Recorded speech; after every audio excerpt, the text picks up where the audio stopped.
Welcome to special analysis. నేను రమ్మ మండవ. ఈరోజు అనాలిసిస్లో భాగంగా మనం తీసుకోబోతున్న టాపిక్ ఏంటంటే కేసీఆర్పై చంద్రబాబు నాయుడు సైలెంట్ రివెంజ్ అని చెప్పేసి నేను ఒక టైటిల్ పెట్టున్నాను. ఆ టైటిల్ గురించి ఇక్కడ డిస్కస్ చేయబోతా ఉన్నాను. మనం చూసినట్లయితే జూబ్లీ హిల్స్ ఉప ఎన్నిక ఏ స్థాయిలో చర్చనీయాంశమైంది మనకు తెలుసు. ఒకే ఒక ఉప ఎన్నిక రెండు రాష్ట్రాల్లో చాలా సంచలనం కూడా రేపింది. మాగంటి గోపీనాథ్ మరణం తర్వాత ఆ స్థాయిలో జూబ్లీ హిల్స్ ఉప ఎన్నిక మీద అందరికీ కూడా అంచనాలు ఉన్నాయి, పొలిటికల్ పార్టీస్ తరహాలు ఉన్నాయి. ఎందుకంటే Maganti Gopinath background, political background TDP. ఆ తర్వాత రోజుల్లో ఆయన బీఆర్ఎస్ జెండా కప్పుకున్నారు. అనారోగ్య కారణంతో మరణించారు. వాళ్ళ వైఫ్ అయిన సునీతకు అందరికంటే ముందుగా బీఆర్ఎస్ టికెట్ ప్రకటించింది.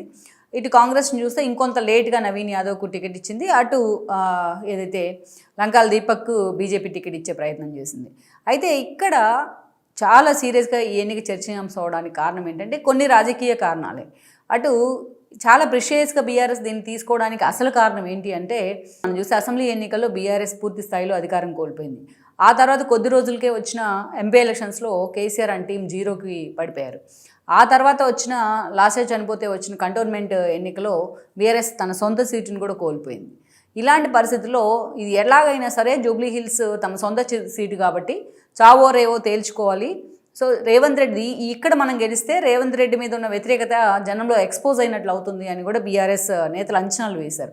అందుకే కేటీఆర్ కాళ్ళకు బలపాలు కట్టుకుని మరీ తిరిగారు ఆ ప్రచారంలో. సునీత మీద ఎన్ని విమర్శలు వచ్చినా ఆయనే రెస్క్యూకి కూడా రావడం జరిగింది. ఇక కాంగ్రెస్ విషయానికి వస్తే ఇక్కడ రేవంత్ రెడ్డి 4 అడుగులు ముందుకేస్తుంటే మరో 5 అడుగులు వెనక్కిలాగుతూ ఉన్నారు కాంగ్రెస్లో. అయినా సరే సోలోగా ఒకే ఒక్కడుగా పనిచేశారు ఈ ఎన్నికల కోసం. ఈ బీఆర్ఎస్ వైపు నుంచి ఎంత పోటీ వస్తున్నా దాన్ని తట్టుకొని మరీ ఆయన ప్రచారం కూడా చేయడం జరిగింది. ఏ ఒక్క నేత కూడా ప్రచారంలో పాల్గొనలా ఎక్సెప్ట్ రేవంత్ రెడ్డి. అంతేకాదు ఈ ఛాన్స్ బీఆర్ఎస్కి ఇస్తే మళ్ళా ఫామ్ హౌస్లో పడుకున్న కేసీఆర్ని మళ్ళీ లేపినట్టు అవుతుంది. అందుకే రేవంత్ రెడ్డి కూడా దీని మీద అంతే ఫోకస్ పెట్టారు. ఇక బీజేపీ లాస్ట్ మినిట్లో అభ్యర్థిని ప్రకటించింది. అంత సీరియస్గా స్టార్టింగ్ నుంచి ఫోకస్ లేకపోయినా ఈ సీటు మీద ఫోకస్ పెడతానికి కారణం ఏంటంటే ఇది ఒక అర్బన్ సీటు, తమకు ఎంతో కొంత ఎడ్జ్ ఉంటుందని కూడా బీజేపీ అంచనాలు వేసింది. దట్టు చంద్రబాబు నాయుడు బీజేపీ ఫోల్డ్లో ఉన్నారు కాబట్టి ఆయన పోటీ చేయను అని చెప్పేసి ప్రకటించిన తర్వాత తమకు ఎడ్జ్ వస్తుందని కూడా బీజేపీ లెక్కలు కట్టింది. కానీ అట్లయితే మొత్తం ఎగ్జిట్ పోల్స్ అన్నీ కూడా వన్ సైడ్గా కాంగ్రెస్కే వేవ్ చూపిస్తూ ఉన్నాయి. యాజ్ యూజువల్గా మెజారిటీ చోట్ల అధికారంలో ఉన్న పార్టీనే ఉప ఎన్నికల మీద ఫోకస్ పెడుతుంది చాలా సీరియస్గా. అటు అధికారం ఇటు అన్నీ కలిపి ఉపయోగిస్తుంది ఆ ఎన్నికల్లో. అందుకే ఎక్కువగా ఉప ఎన్నికలు ఎప్పుడూ కూడా అధికార పార్టీ ఖాతాలోనే పడతా ఉంటాయి. మనం గతంలో చూస్తే ఒక దుబ్బాక అలాంటివి కొంత ఎగ్జంప్షను. బీజేపీ అప్పుడు బండి సంజయ్ ఉన్నారు కాబట్టి చాలా సీరియస్గా ఆయన జనంలోకి దాన్ని తీసుకెళ్ళగలిగారు. ఈవెన్ గ్రేటర్ ఎలక్షన్స్లో కూడా 48 సీట్స్ ఆ రోజు బీజేపీ గెలుచుకుంది కేసీఆర్ సీఎంగా ఉన్న సమయంలో. ఇలాంటి టైంలో కూడా రేవంత్ రెడ్డి సోలోగా ఫైట్ చేశారు. అక్కడ అసలు అభ్యర్థి నవీన్ యాదవ్ కాదు, కేసీఆర్ వర్సెస్ రేవంత్, కేటీఆర్ వర్సెస్ రేవంత్ అన్నట్టుగా ఆ ఎలక్షన్ జరిగింది.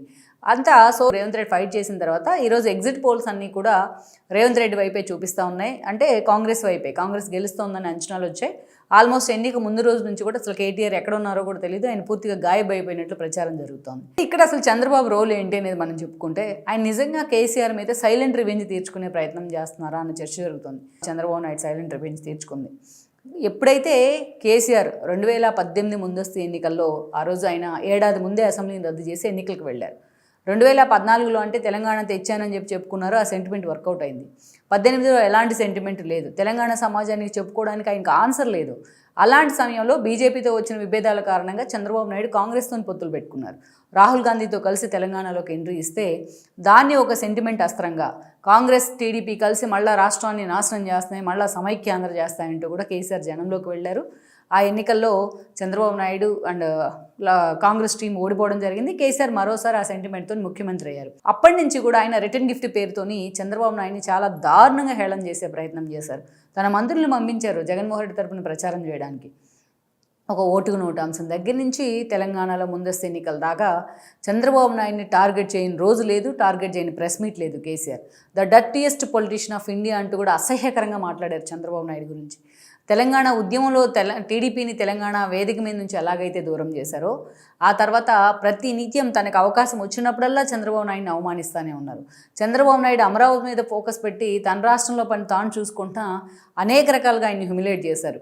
టీడీపీ నుంచి గెలిచిన ఎమ్మెల్యేలు మొత్తాన్ని తన పార్టీలో చేర్చుకున్నారు. 18లో గెలిచిన ఇద్దరిని కూడా తీసుకెళ్లి టీడీఎల్పీని విలీనం చేసుకున్నారు తన పార్టీలో.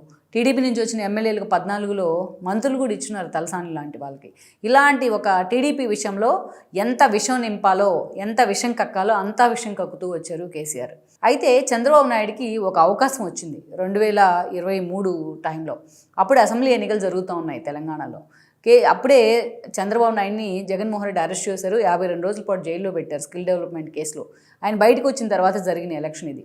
ఆయన అరెస్ట్ని కూడా కేసీఆర్, కేటీఆర్, హరీష్ రావు ముగ్గురు కూడా హేళన చేశారు. అప్పటికే టీడీపీ క్యాడర్, టీడీపీ సానుభూతి పరులు రగిలిపోతూ ఉన్నారు వాళ్ళ మీద. కనీసం వాళ్ళని ధర్నాలు కూడా చేసుకొని లేదు కొంతమంది ఐటీ ఎంప్లాయీస్ని. వాళ్ళ మీద కేసులు కూడా ఫైల్ చేశారు. అలాంటి సందర్భంలో చంద్రబాబు నాయుడు తెలంగాణలో పోటీ చేయొద్దు అని నిర్ణయం తీసుకున్నారు. ఆ ఓట్ బ్యాంక్ అంతా కూడా 2-2 రేవంత్ రెడ్డి వైపు ర్యాలీ అయింది. కొన్ని చోట్ల ఖమ్మం కానీ, నల్గొండ కానీ, ఉమ్మడి ఖమ్మం, ఉమ్మడి నల్గొండలో టీడీపీ అండ్ కాంగ్రెస్ జెండాలు కలిసే పనిచేశాయి. దెన్ రేవంత్ రెడ్డి ముఖ్యమంత్రి అయ్యారు. అందరికీ తెలుసు టీడీపీ ఓట్ బ్యాంకు ఎటు ట్విల్ట్ అయింది అని. అందుకే ఆ తర్వాత రేవంత్ రెడ్డి సెటిలర్స్ అందరితో మీటింగ్ పెట్టి వాళ్ళకి స్పెషల్గా థ్యాంక్స్ చెప్పారు. అలాంటి సందర్భమే మరొకసారి వచ్చింది చంద్రబాబు నాయుడికి. అయితే ఈసారి బీజేపీ అంటే ఎన్డీఏలో భాగస్వామిగా ఉన్నారు కాబట్టి ఆయన పోటీ చేయొద్దని నిర్ణయం తీసుకున్న తర్వాత బట్ ఆ ఓట్ బ్యాంకు బీజేపీకి అసలు వెళ్తుందా లేదా అని మనం చాలామందికి ఉండింది. కానీ రేవంత్ రెడ్డి ముందు రోజు టీడీపీ ఓటర్లు అందరూ కూడా మాకే ఓటేస్తారని కేటీఆర్ మాట్లాడిన తర్వాత దానికి రేవంత్ రెడ్డి కౌంటర్ ఇచ్చారు. మీరు టీడీపీ గద్దెలు పగలగొట్టినందుకు మీకు ఓటేయాలా, టీడీపీని తెలంగాణలో లేకుండా చేసినందుకు ఓటేయాలా, చంద్రబాబు నాయుడు అరెస్టుకి కనీసం ఖండించినందుకు ఓటేయాలా, అదేవిధంగా చంద్రబాబు నాయుడు అరెస్టు తర్వాత ఐటీ ఎంప్లాయీస్ నిరసన చేస్తే వాళ్ళ మీద కేసులు పెట్టినందుకు ఓటేయాలా, పోయి మీ నిరసనలు రాజమండ్రిలో చేసుకున్నందుకు ఓటేయాలా అంటూ కూడా చాలా క్యాటలారికల్గా టీడీపీ క్యాడర్ని అలర్ట్ చేశారు. అంతేకాదు టీడీపీ క్యాడర్కి ఎప్పుడు ఎక్కడ ఎలా స్పందించాలో స్మార్ట్నెస్ తెలుసు అని చెప్పి కూడా ఆయన వాళ్ళని ఆకాశానికి ఎత్తేశారు. సో చాలా ఇంపాక్ట్ చూపించింది. సో తెలంగాణలో పోటీ చేయొద్దు అని చంద్రబాబు నాయుడు తీసుకున్న నిర్ణయం ఈరోజు పూర్తిగా బీఆర్ఎస్ కోసాలు కదిలించింది. ఎంతో హోప్స్ పెట్టుకుని ఉంటే ఈ సీటు మీద ఆ సీటు కూడా ఎగిరేసే పరిస్థితి అయితే కనిపిస్తూ ఉంది. మొత్తానికి చంద్రబాబు నాయుడు ఎప్పుడు కూడా ఒక వెండెట్టా పాలిటిక్స్కి వెళ్ళరు అని చెప్తూ ఉంటారు. కానీ తాను సీరియస్గా ఈ విషయంలో ఇన్వాల్వ్ కాకుండా ఇలాంటి వెండెట్టాల్లో కానీ అవకాశం వచ్చినా ఆయన వెండెట్టా తీర్చుకోరు. ఎందుకంటే ఇదే కేసీఆర్ తనను అవమానించిన జైలు నుంచి బయటకు వచ్చిన తర్వాత తుంటి విరగొట్టుకుని ఆయన ఫామ్ హౌస్లో పడుకొని ఉంటే ఆయన పరామర్శించడానికి వెళ్ళడం జరిగింది. ఎంతమంది తన క్యాడర్ తిట్టుకుంటున్నా. సో అలాంటి చంద్రబాబు ఈరోజు ఆయన ప్రతీకారం తీర్చుకోకుండానే ఇండైరెక్ట్గా తన ఓటర్ల ద్వారా, తన అభిమానుల ద్వారా బీఆర్ఎస్ మీద ప్రతీకారం తీర్చుకున్నట్లయింది. ఇదే చంద్రబాబు నాయుడు కేసీఆర్ ఇచ్చిన రిటర్న్ గిఫ్ట్కు చంద్రబాబు నాయుడు తీర్చుకున్న ఒక స్వీట్ రివెంజ్ అని మనం చెప్పుకోవచ్చు. ఈ వీడియో మీకు నచ్చినట్లయితే please share, like and subscribe.